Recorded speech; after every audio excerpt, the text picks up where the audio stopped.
what's expected to happen at the referendum this weekend? Good evening, Yvonne. So what will happen is the Ministry for Overseas, the French Ministry for Overseas, Sébastien Lecornu, will be in New Caledonia this Sunday for the referendum.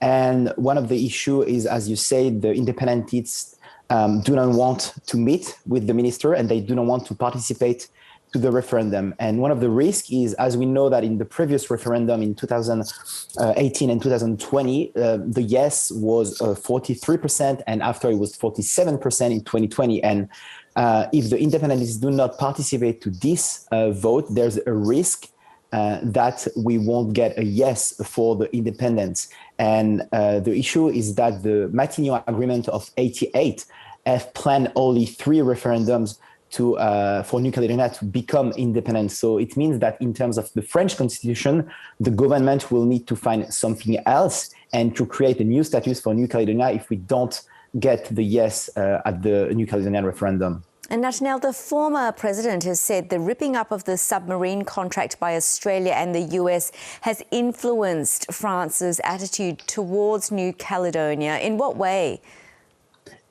So obviously, like what happened between Australia and France had an impact in New Caledonia because, as you know that this whole idea of the Indo-Pacific axis and the French presence in New Caledonia is very important for Paris. One of the other issues is obviously the increasing fear of China influence in the region, and France wants absolutely to avoid any chaotic situation in terms of the vote on Sunday.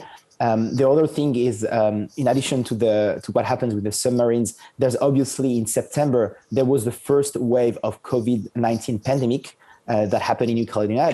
There was not anything before. So obviously, that's a very, very dangerous mix of unstable situation between France and Australia in the region, the COVID-19 pandemic, and the increasing fear of the Chinese influence in the region.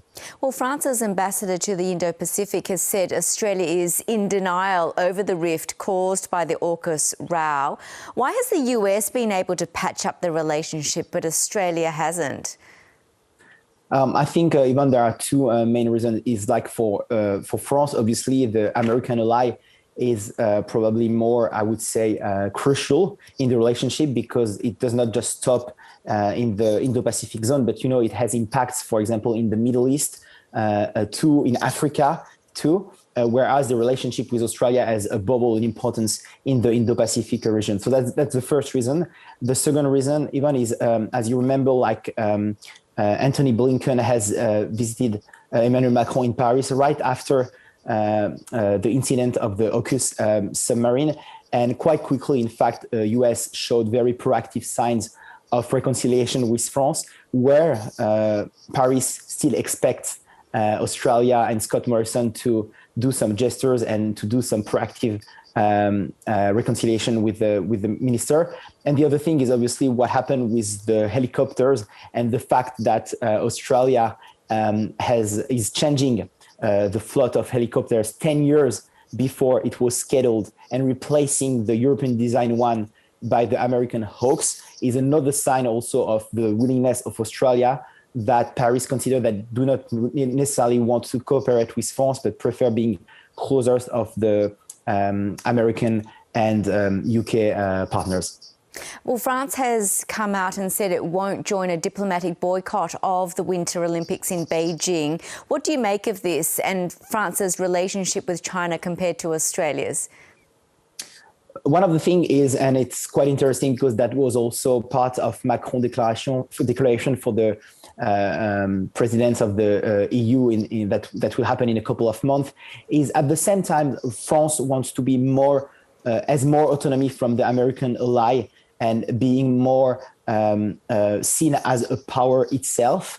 And on the other side, they still want to mitigate a bit the risk with China. So I would say one of the reasons why also France won't follow the diplomatic boycott is they do not want to give America the impression they're just following the external policy of US, but they really want to begin to build their own autonomous politics and, being a real player in the international scene, not between US and China, but with US and China.